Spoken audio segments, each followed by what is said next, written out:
Hello guys, আমি চলে এসেছি নতুন একটা ব্লগ নিয়ে। আজ আমি যাচ্ছি এই রোদ্দুরের মধ্যে মাঠে। সঙ্গে থাকো, আমার ভিডিওটা স্কিপ না করে শেষ পর্যন্ত দেখো। আশা করি তোমাদের সবারই ভালো লাগবে। আর এখনও পর্যন্ত যারা আমার চ্যানেলটিকে সাবস্ক্রাইব করোনি, প্লিজ আমার চ্যানেলটিকে সাবস্ক্রাইব করো। ভিডিও লাইক, কমেন্ট, শেয়ার অবশ্যই করবে। চলো সঙ্গে থাকো, দেখতে থাকো।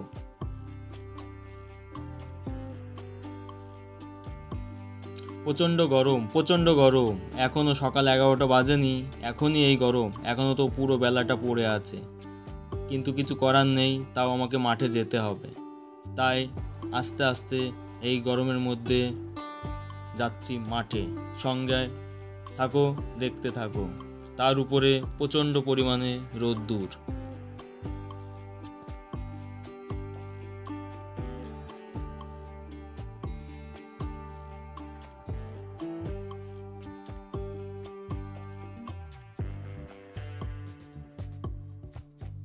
আস্তে আস্তে করে আমি যাচ্ছি, কারণ এই গরমের মধ্যে এমনি গা ঘেমে অস্থির। আর যদি হুটোপাটা করি তাহলে তো কোনো কথাই নেই। এই দেখো কত বড় বড় মাঠ হয়ে গেছে। আর কিছু দিনের অপেক্ষা, এই মাঠে আর আসা যাবে না।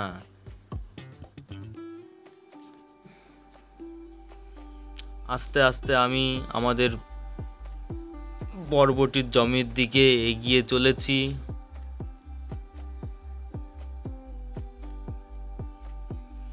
দেখো এখানে 5-6টা খেজুর গাছ আছে। খেজুর গাছে খেজুরগুলো একদম হলুদ হয়ে আছে। শুধুমাত্র একটু বৃষ্টির অপেক্ষা। বৃষ্টি হলেই, বৃষ্টির জল পড়লেই খেজুরগুলো পুরো পেকে একদম টলমলো করবে। এই দেখো কত সুন্দর খেজুর, পুরো হলুদ হয়ে আছে।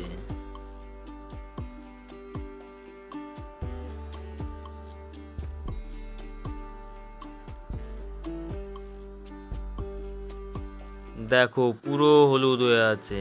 তাতে আবার আজ জামাই ষষ্ঠী।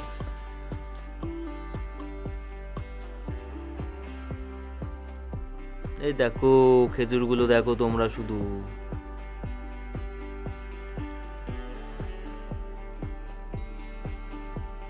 প্রত্যেকটা গাছে খেজুর হলুদ হয়ে আছে। একটু বৃষ্টির জল পড়লেই খেজুরগুলো পাকা শুরু করবে।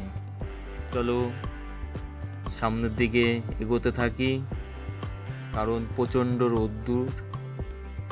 তাই দেরি না করে আমি আমার কাজটা কমপ্লিট করে আবার বাড়ির দিকে রওনা দেব।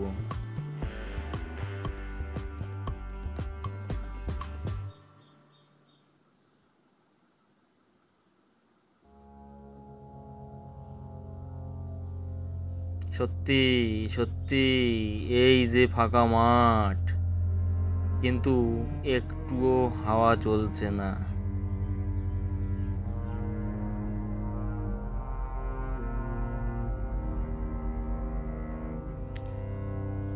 দেখি কতক্ষণ লাগে সেই জমিতে পৌঁছাতে।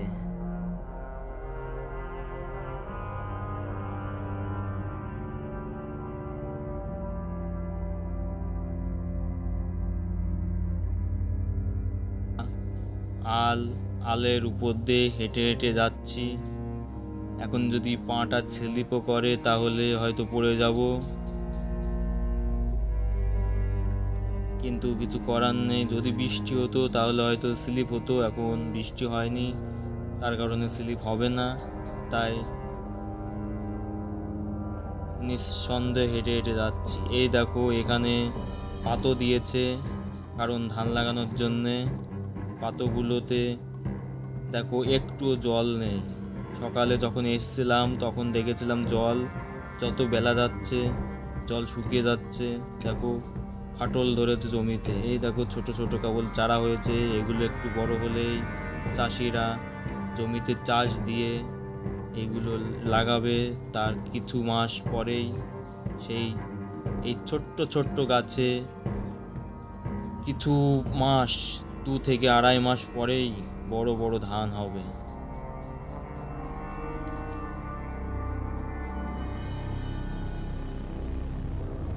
এখনো অনেকটা দূর।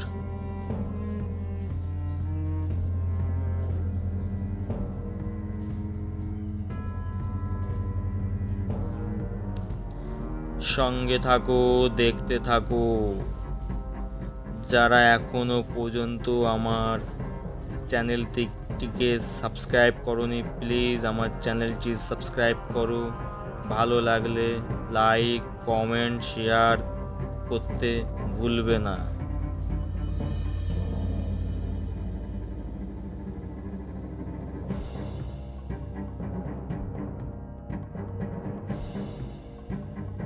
পৌঁছে গেছি।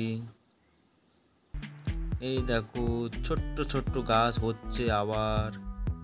এগুলো লাফা, এগুলো নতুন লাগানো হয়েছে। এগুলো সবে মাত্র ছোট্ট ছোট্ট চারা, এগুলো বড় হবে।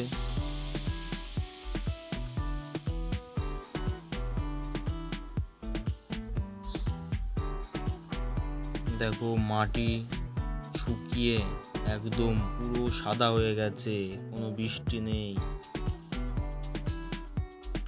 এই দেখো এখানে তিলের জমি, দেখো তিল গাছের ফুলগুলো দেখো কত সুন্দর লাগছে দেখতে। এই দেখো ছোটবেলায় আমরা যখন এই তিলের ফুলের মধ্যে মৌমাছি ঢুকতো, মৌমাছি আমরা ধরতাম, ধরে খেলা করতাম। অনেক মৌমাছির ফুলও খেয়েছি, ফুলের কামড়ও খেয়েছি। এই দেখো কত সুন্দর লাগছে।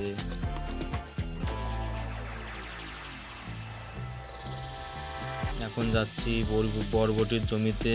এই বরবটির জমিতে চলে এসেছি। এই দেখো কেবল ছোট্ট ছোট্ট বরবটি। এই দেখো দেখতে পাচ্ছ সব মাটিতে শুয়ে আছে।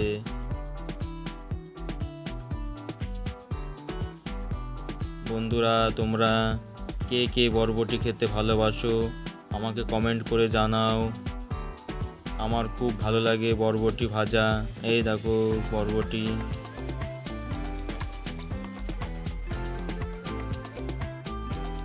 এই দেখো এগুলো একটু বদনো হয়েছে, এগুলো আজ বিকালে তোলার ব্যবস্থা করা হবে।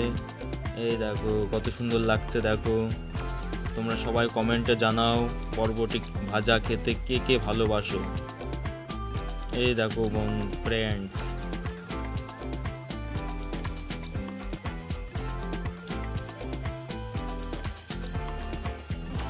এই দেখো কোথায় কোথায় হয়েছে তোমরা দেখো।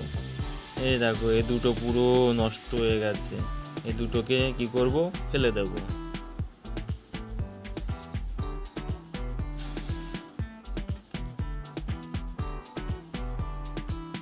দেখো এই গাছের মাথায় দেখো 4-5টে হয়েছে একসঙ্গে।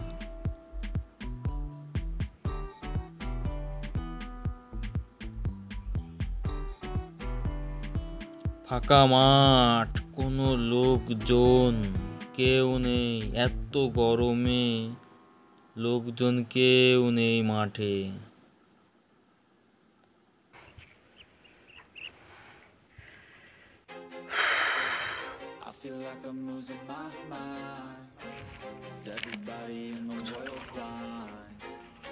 বহুত গরম, বহুত।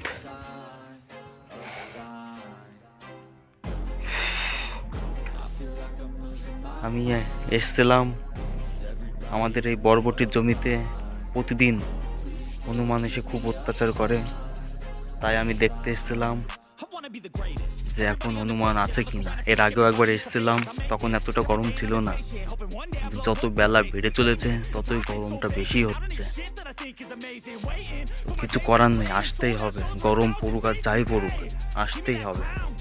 কারণ ফসল করতে গেলে কৃষকরাই জানে যে কতটা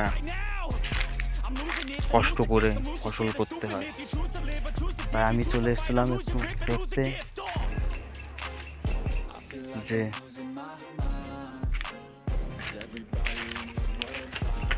কোনো হনুমান আছে নাকি। একটু রেস্ট নিয়ে নিই। বরবটিটা পেকে গেছে, পুরো পেকে গেছে।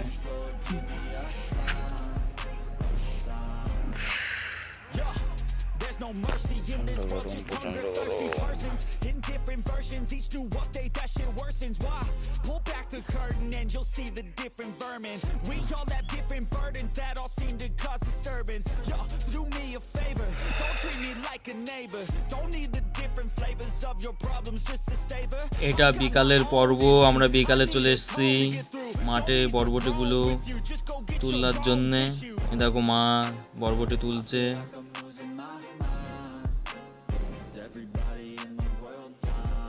হনুমান খুব অত্যাচার করেছে, তাই হনুমানকে পাহারা দিতে তো দিনে 4-5 বার আসতেই হয়।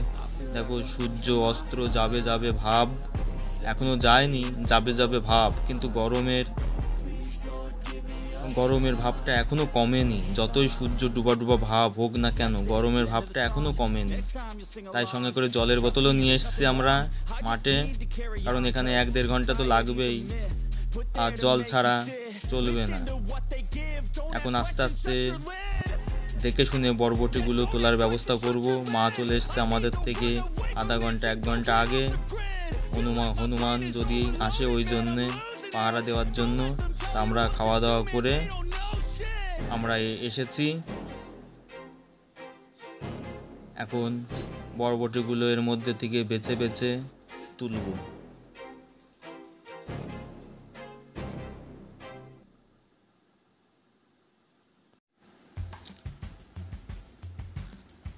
এখান থেকে তুলে এখান থেকে গার্ডার দিয়ে ভালো করে টাইট করে বরবটিগুলো মুটো মুটো করে বেঁধে একবারে কমপ্লিট করে নেব, কারণ এরপরে টাইম পাওয়া যাবে না।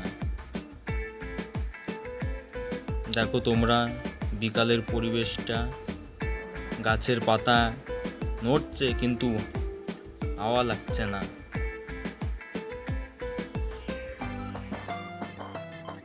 এই যে দিশা আস্তে আস্তে ভিতরে ঢুকছে বরবটিগুলো তোলার জন্যে।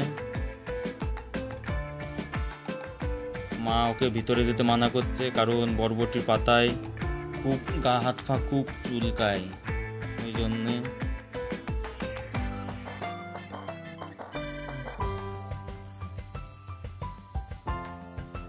আর তাছাড়াও অভ্যাস নেই, ওই জন্য মা বলছে ভিতরে ঢুকতে হবে না, বাইরের থেকেই যা পারো করো।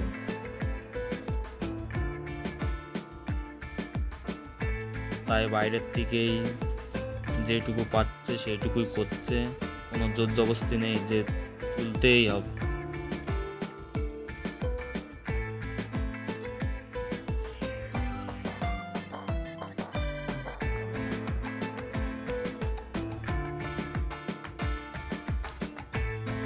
আমার চ্যানেলটিকে এখনও যারা সাবস্ক্রাইব করোনি, প্লিজ আমার চ্যানেলটিকে সাবস্ক্রাইব করো, লাইক কমেন্ট শেয়ার অবশ্যই করো।